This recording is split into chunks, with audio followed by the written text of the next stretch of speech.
부르면서 했던데 그걸 우리 성가대가 아주 아름답게 그렇게 해주셨습니다. 너무너무 감사합니다. 그러면서 이제 요거는 이제 설교 시간에 나올 겁니다만은 서론 부분으로 하나 말씀을 드리면은 누가복음에서는요 좀 다르게 표현을 했어요. 그 찬송을 들으시는 예수님께서 기뻐하셔야 될 텐데 기뻐하지 않고 누가복음에서만 예수님께서 우셨다고 그러셨어요. 대답하여 이르시되 내가 너희에게 말하노니 만일 이 사람들이 침묵하면 돌들이 소리를 지르면서 나를 환영하리로다. 그러면서 누가복음 19장 41절에 가까이 오사 성을 보시고 우셨다 이렇게 말씀하고 있어요. 저는 여러분들이 웬만큼 이제 신앙생활을 하시는 분이면은 부활절 설교, 종료주일 설교 뭐라는 걸 다 여러분들이 아마 감을 잡고 오늘 설교를 들으셨을 거예요. 그러면 재미가 없잖아요. 그래서 하나님 2016년 종료주일에는 무슨 말씀을 가지고 증거할까요? 라고 마태, 마가, 누가, 요한복음을 다 이렇게 뒤져보는 가운데 가까이 오사 성을 보시고 우셨다라는 게 이 종료주일날 주님이 예루살렘을 입성하시면서 하신 장면이에요. 근데 그러면서 이제 하나님께서 깊은 뜻을 주셨어요. 그래서 그것을 가지고 이제 말씀을 증거하기를 원해요. 그러면서 또 한 가지 이제 여러분들이 말씀을 들으면서 생각해야 될 것은 예수님께서 이제 예루살렘으로 들어가시잖아요. 드디어 이제 공생의 3년을 마감하시고 5일 후면은 돌아가시는 거예요. 십자가에서. 그렇잖아요. 그러면 지금으로 말하면 주일날 들어가시고 금요일날 돌아가시는 거죠. 5일 남았어요. 그 주님이 마지막 하나님께서 하시고자 하시는 일을 하시기 위해서 예루살렘으로 들어가시는 건다면, 그죠? 만일에 2016년도에 예수님께서 여러분의 가정에 들어가신다면 여러분은 어떤 자세로 맞이할 것인가 이거예요. 예수님께서 여러분의 사업장에 들어가신다면 여러분들은 어떤 소원을 가지고 예수님을 맞이할 것이냐. 이게 이제 적용하는 면에서 여러분과 제가 오늘 말씀을 통해서 은혜 받을 내용이에요. 성령님께서 오늘 도와주실 줄 믿고 한번 기도하고 말씀을 대하기를 원합니다. 거룩하신 하나님 아버지, 2016년도 부활절을 앞두고 종료주일을 맞이해서 오늘 이 자리에 섰습니다. 하나님께서 친히 성령으로 감동된 말씀, 성령 안에서 듣는 자 전하는 자가 하나님의 뜻을 잘 깨닫고 올바로 2016년도 부활주일 고난주간을 잘 감당할 수 있도록 하나님 이 시간 역사하여 주시옵소서. 예수님의 이름으로 감사하며 기도 올리옵나이다. 저는 오늘 주보에 있는 바와 같이요, 주님의 눈물을 아시나요? 라고 하는 제목을 가지고 함께 은혜를 나누기를 원합니다. 오늘 본문의 내용을 보게 되게 되면 예수님께서 드디어 이제 공생의 3년을 마치시고 예루살렘으로 들어가십니다. 여러분도 아시다시피 예수님께서 공생의 3년 동안에 그냥 세월만 3년만 지난 것이 아니라 수많은 기적과 이적을 베푸시며 그 인기가 대단하였어요. 임금을 삼으려고까지 이스라엘 백성이 기대를 하면서 주님을 따랐어요. 그러니 그 인파가 어마어마했을 거 아니겠습니까? 그런데 소문에 이스라엘 백성 행사 중에서 절기 중에서 가장 큰 절기 6월절 날 예수님께서 예루살렘으로 오신다라는 소문이 잔잔하게 온 성의 백성들에게 퍼지게 되어졌어요. 드디어 예수님께서 나귀 새끼를 타시고 예루살렘 성전을 향해서 들어오시는 장면이에요. 여러분, 얼마나 큰 기대를 가지면서 지금 백성들이 호산나 찬송하리로다 라고 하면서 주님을 맞이할 것입니까? 아마 상상을 해보시길 바라요. 제가 오늘 뉴스에 찾은 건데 88년 만에 버락 오바마 대통령이 오늘 미국에서 1호기를 타고 큐바를 방문을 해요. 88년 만에. 가장 가까운 나라 중에 하나인 큐바가 미국과의 관계성 속에서 88년 동안 단절이 되어져 있었고 소련의 앞잡이가 되어져서 그래서 미사일도 쏠 수 있는 그런 상황 속에서 존 F 케네디가 해안을 봉사하면서 위기 가운데 있었던 거 기억하시죠? 그 후로 카스트로하고 이게 이렇게 돼가지고 국교가 단절이 되면서 미국은 절대로 왕래하지 못했습니다.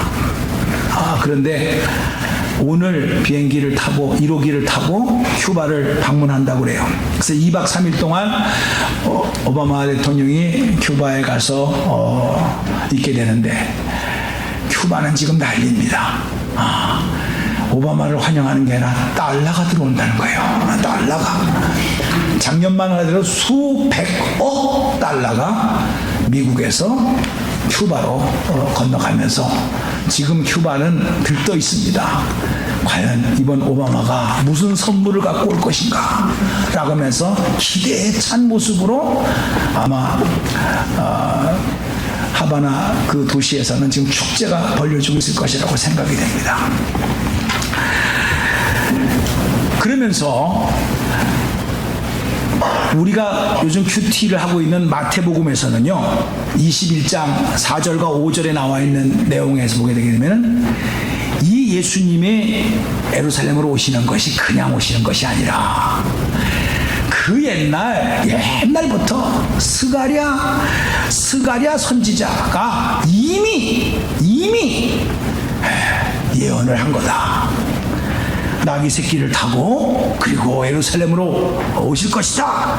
그리고 그분은 바로 왕으로서 너에게 임한다 라고 하는 스가랴의 9장 9절의 말씀을 인용하면서 그러면서 그 예언이 이루어진 사건이다 라고 마태복음에서 이 사건을 그렇게 해석하고 있습니다. 저는 이 내용을 다 분석을 해보면서 조금 전에 말씀드렸다시피 솔직히 2000년 전에 예수님께서 예루살렘으로 들어가는 거하고 오늘 우리의 삶과 무슨 상관이 있습니까? 페이멘트하기 바쁘고 백투스쿨 하면서 아이들 걱정하기 바쁘고 사업장 여러 가지 걱정이 많은데 예루살렘 입성하는 거하고 나하고 무슨 상관이 있다고 이 설교를 들어야 되는가? 이게 제가 말씀을 준비하면서 고민했던 내용이더라고요. 그런데 성령님께서요 이렇게 물어보시는 거예요. 만일에 내가 너희 집에 들어가면 어떡하겠느냐는 거예요. 너희 사업장에 들어가게 되면 어떡하겠냐는 거예요.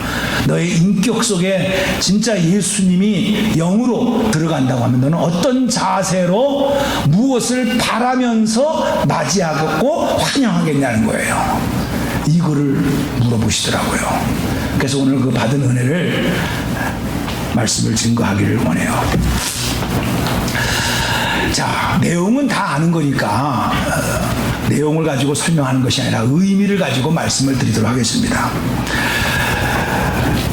여러분들은 하나님의 섭리를 믿습니까? 제일 첫 번째가 그거예요. 자, 예수님께서 이렇게 말씀하십니다. 내가 예루살렘으로 입성하려고 하는데 너 건넌 마을로 가라. 그래서 거기 나귀 새끼가 있을 것인데 그거를 가지고 와라. 그러면 그 나귀 새끼의 주인이 당연히 물어볼 것이다. 왜 남의 나귀를 갖다가 가져가려고 하느냐? 그거 우리 주님께서 쓰시려고 하신다. 그 말만 해라. 그럼 오늘 성경이 뭐라 그랬습니까? 주인이 그 말을 듣고 허락했다고 그랬어요. 서로 이게 그냥 이루어지는 일이 아니라는 거예요. 제가 한번 보기에는. 예수님은요 지금 스가랴 선지자가 말씀한 그 구약시대 예언의 말씀이 오늘 이 시대에 이루어지기 위해서 이미 하나님의 계획과 섭리 가운데 건넌 마을에 나귀 새끼가 있을 것이라는 걸 아시고 그 나귀 새끼를 가지고 와라. 주인이 뭐라고 그러면은 주께서 쓰시겠다고 하라. 답변을 그렇게 하라. 그러면 주인이 아무 소리 하지 않고 줄 것이다 라는 그 모든 계획과 섭리가 수백 년 전에 스가랴 선지자가 예언한 말씀 그대로 이루어지기 위해서 했다라는 거예요. 이 섭리를 믿습니까? 우리는 6월절 어린 양이 되어져서 십자가에 못 박혀 죽으신다라는 거 우리는 상식적으로 알고 있지만은 이 당시에 이 사건을 본다고 한다면 구약 시대에는 6월절날 온 백성들이 자기의 죄를 대속하기 위해서 어린 양을 잡았어요. 그래서 내가 죽어야 될 자리에 대신 어린 양이 죽음으로 말미암아 나의 죄 사함을 받고 6월절날 축제가 벌려지는 그런 풍습이 있었던 거 잘 아시죠? 유대인들은 너무나 잘 알고 있었어요. 하나님께서 6월절 어린 양으로 오셔서 온 인류의 죄를 대속해 주시기 위해서 오신다. 여러분, 이것 또한 계획과 섭리 속에서 이루어진 사실이라는 거예요. 여러분, 굳이 예수님께서 초막절날 돌아가시면 안 됩니까? 오순절날 돌아가시면 안 됩니까? 왜 하필이면 6월절날 때에 맞춰서 그때 아직 내 때가 되지 않았다, 아직 내 때가 되지 않았다. 마태복음을 읽어보면서 여러분은 수없이 그런 소리 들었을 거예요. 성경을 통해서. 무슨 말씀입니까? 하나님이 하시는 일을 보게 되게 되면 우연이 없다라는 거예요. 기분대로 움직이지 않는다는 거예요. 하나님의 계획과 섭리와 말씀에 따라 때가 참에 이루어진다는 사실을 믿으시기 바랍니다. 이게 왜 중요하냐? 여러분들이 우연히 미국 텍사스 샌안토니오 와 계셨다고 생각하십니까? 남편 따라서, 가족 따라서, 친척 따라서 왔다고 생각하십니까? 수많은 직업 중에서 왜 하필이면 이런 직업을 내가 가지고 생활할까? 우연이라고 생각하십니까? 여러분은 우연이요 저절로 됐다라고 생각할 수가 있겠지만은 우리가 큰 안목으로 본다고 한다면은 하나님의 장중에 붙잡힌 바 된 여러분의 인생이라고 한다면 하나님께서 알파와 오메가가 되시고 시작과 끝이 되시고 인생의 전체를 다스리시는 하나님의 계획과 섭리 속에 나의 인생이 있다고 한다면 저 아무 생각이 없는 나귀 그 새끼 하나도 하나님의 구원의 계획 속에서 쓰임받기 위해서 그 건넌 마을로 건너가서 그 묶여있는 나귀 새끼를 가지고 와라, 내가 그것을 타고 가겠다 라고까지 말씀해 주신 주님이라고 한다면 여러분은 나귀 새끼하고 비교하겠습니까?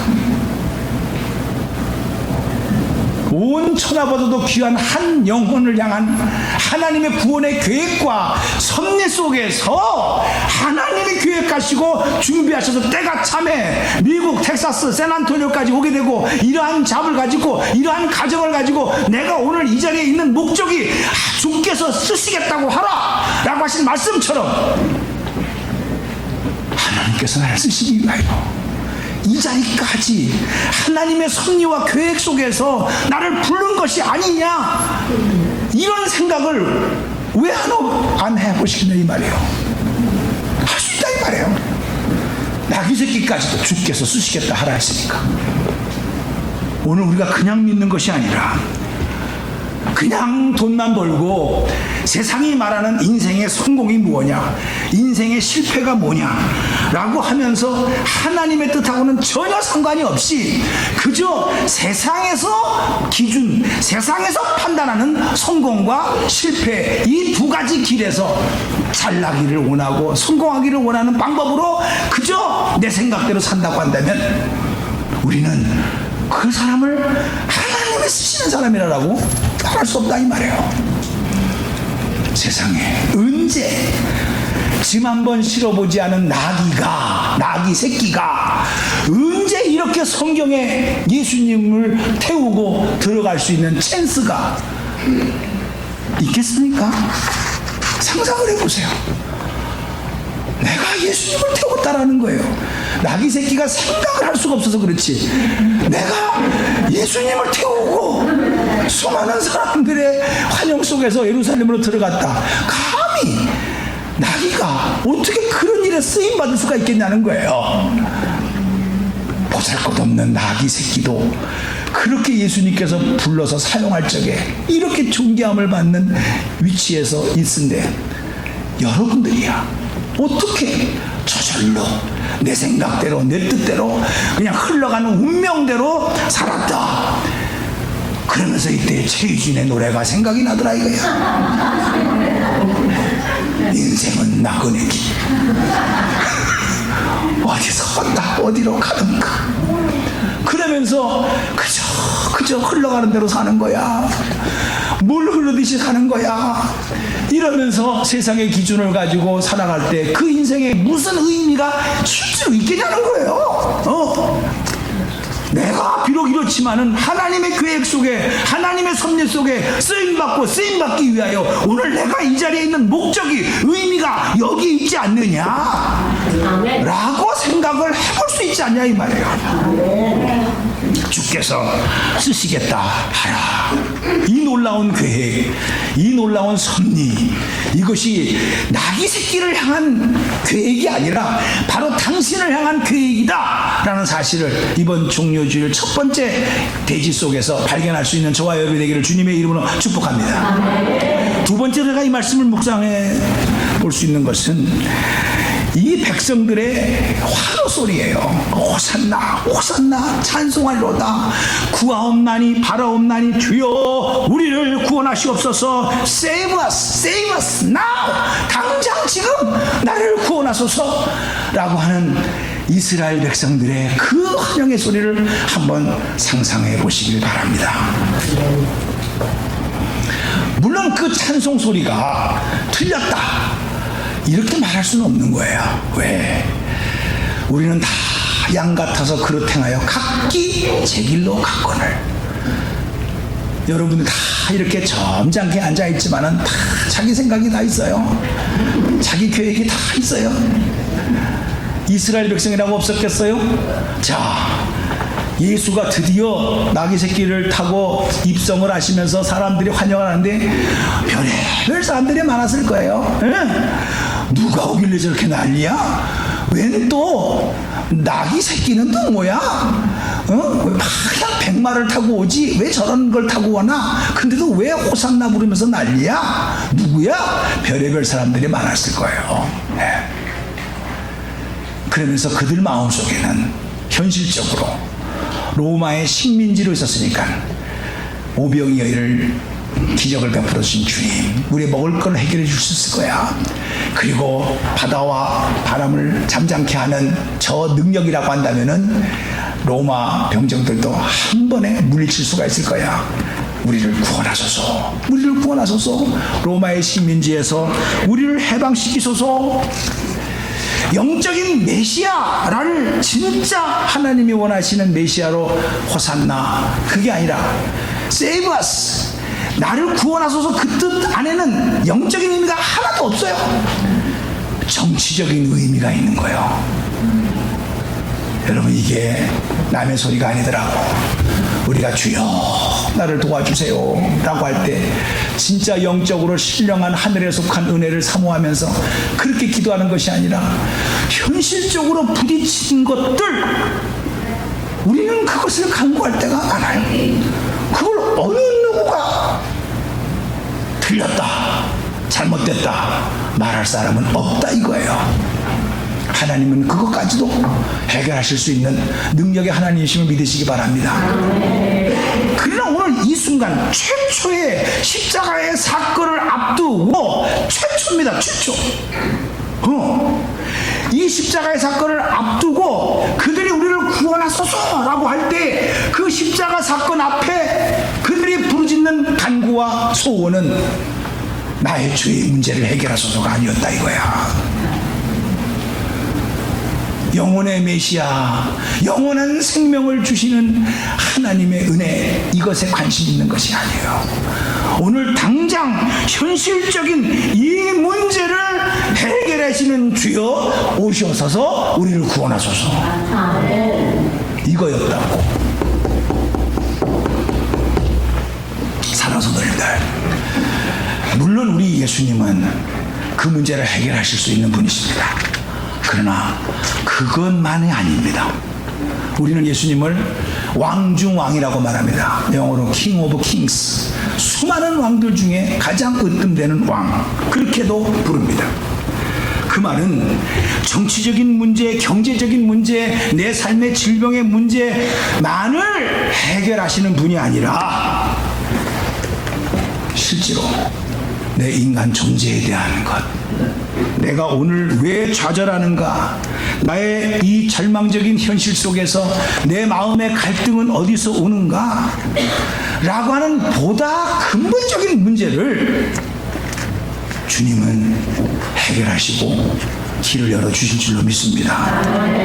그래서 일찍이 예수님을 이제 동정녀 마리아를 통해서 네가 아들을 낳을 것인데 그 이름을 예수라고 해라 라고 하나님께서 천사를 통해서 이름까지 지어주셨어요. 그러면서 예수의 뜻을 말씀해 주신 것이었으니 자기 백성을 죄에서 구원할 자다, 이게 예수의 뜻이에요. 뭐에서 구원한다고요? 시작. 죄에서예요. 우리가 예수, 그 예수의 이름의 뜻이 죄에서 구원을 받는 그 뜻인데 우리는 예수 그러면서 돈에서 해결. 나쁜 게 아니에요. 돈이 필요한 사람한테는 돈이 필요한 것이고, 건강이 필요한 사람한테는 건강이 필요한 것이고, 자식의 문제를 자식이 잘 되기를 바라는 그 마음을 누가 나쁘다고 그러겠어요. 그러나 우리의 문제는 그것만, 내가 당장 발등에 불이 떨어진 것처럼 이 문제 해결하기 위하여 죄의 문제는 뒤로 하고 오늘의 현실의 문제를 바라보면서 호산나 주여 예수여 나를 구원하소서, 이 문제 해결하소서, 그렇게 부르짖는 사람은 우리는 잘 압니다. 5일 있다가 바나바를 죽일 것이냐 예수를 죽일 것이냐. 너 예수를 죽이소서, 예수를 죽이소서, 예수를 십자가에 못 박으소서. 그렇게 호산나 환영했던 백성들이 나 예수 십자가에 죽이라고 마음이 바뀌어졌다 이 말이에요. 남의 얘기입니까? 내 목적과 다르면, 내 개인의 소원과 같을 때는 호산나 호산나 하다가 내 개인의 목적이 예수와 달라지게 되면 예수를 십자가에 못 박으소서, 예수를 십자가에 못 박으소서. 우리도 그렇게 할 수 있다라는 얘기를 지금 보여주고 있는 거라는 거예요. 당신은 무엇 때문에 예수를 믿습니까? 당신은 무엇 때문에 예수를 환영하십니까? 이게 오늘 종료주일날 주님께서 물어보시는 거예요. 무슨 목적으로 환영하십니까? 여기 그랬잖아요. 그냥 환영한 게 아니에요. 자기의 옷을 벗어서 바닥에다가 깔았어요. 그것은 왕으로서의 오시는 예수에 대한 그 격을, 그 품격을 그대로 표현한 거예요. 종려나무를 꺾어서 흔들었어요. 환영한 거예요. 자, 예수님이 여러분의 가정에 들어가십니다. 예수님이 여러분의 인격에 들어가십니다. 여러분의 사업장에 들어가십니다. 여러분의 최대한으로 성의를 표합니다. 옷을 벗어서 바닥에 까는 것은 그 당시에 그 왕으로서의 격식을 채우는 거지만 우리는 우리 방법대로 아마 최상의 대접을 할 것입니다. 목적이 뭘까요? 내 문제 잘해달라는 거예요.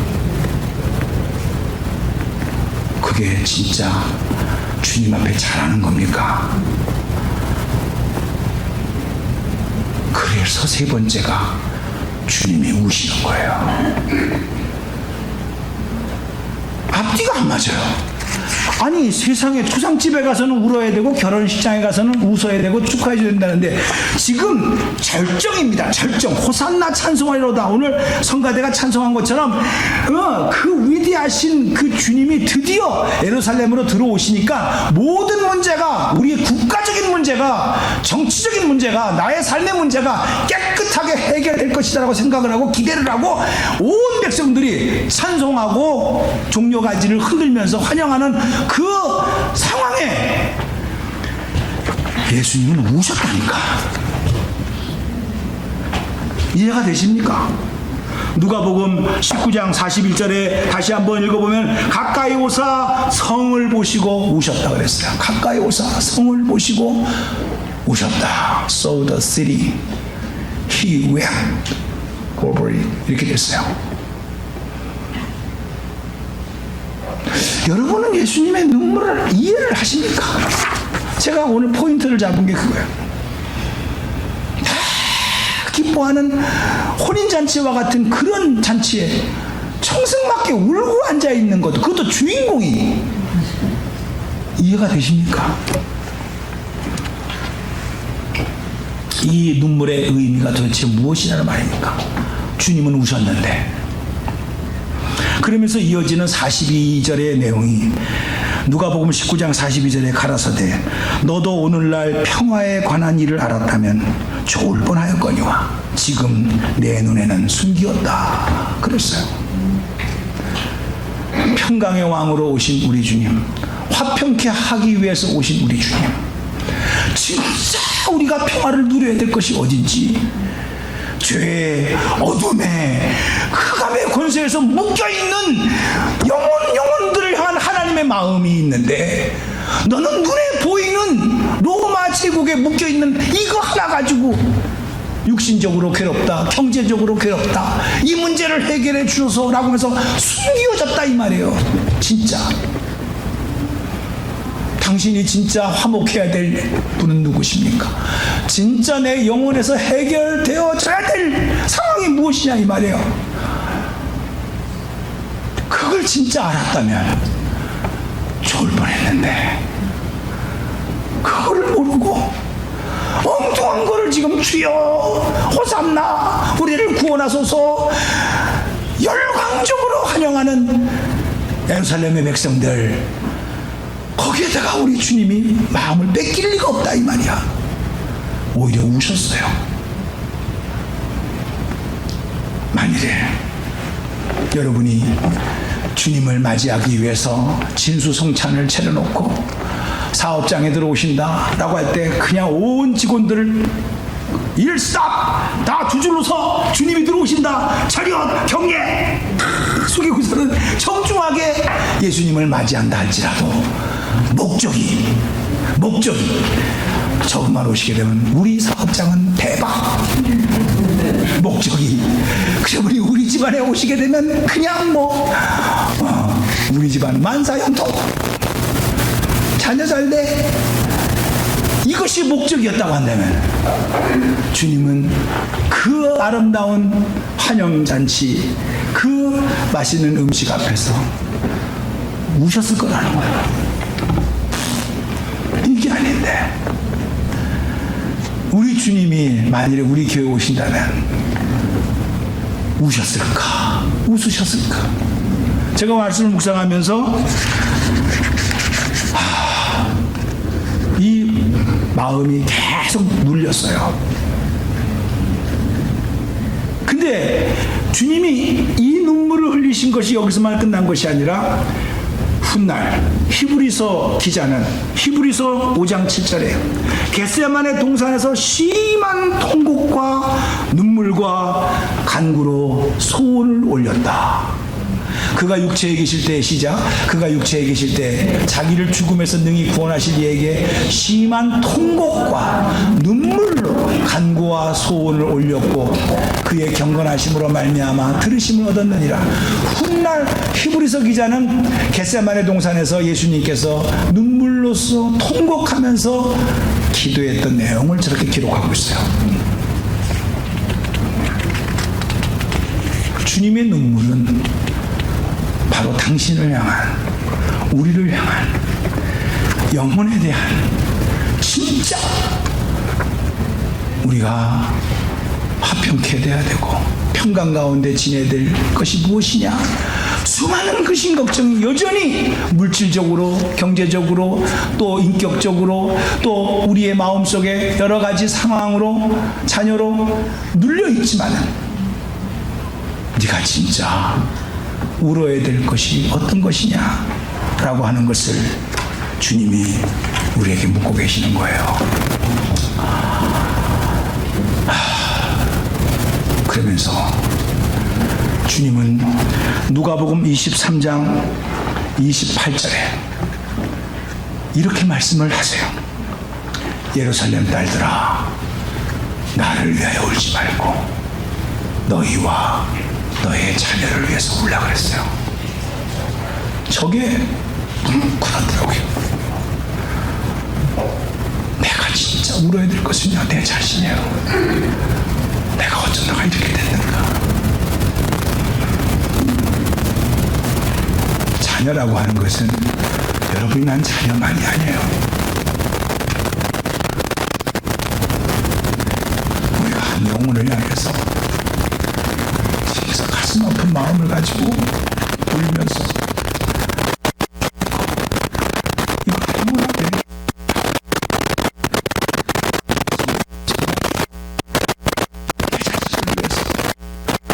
내 자신을 위해서 눈물을 흘리면서 기도하지.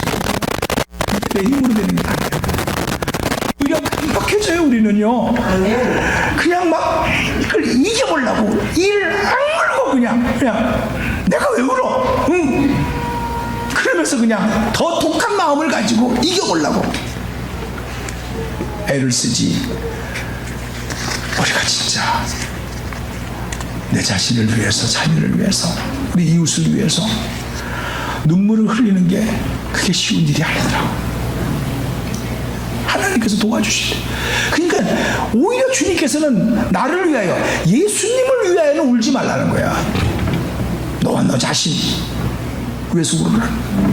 네가 얼마나 지금 어디에 떨어져 있는지, 어떤 상황에 있는지 성령께서 조명해 주실 때 진짜 필요한 것이 무엇인지, 진짜 내가 어떤 마음으로 그 주님을 환영해야 되는지 너 제대로 알고 나를 환영하느냐. 그러지 못한 너의 모습을 보고 울으라는 거예요. 오늘 제가 부탁을 했어요. 주님의 눈물을 당신이 진짜 알고 있는지, 오늘 이 찬송을 들을 때 여러분의 마음속에 한번 성령의 도우심으로 내가 누구를 위해서 울어야 되며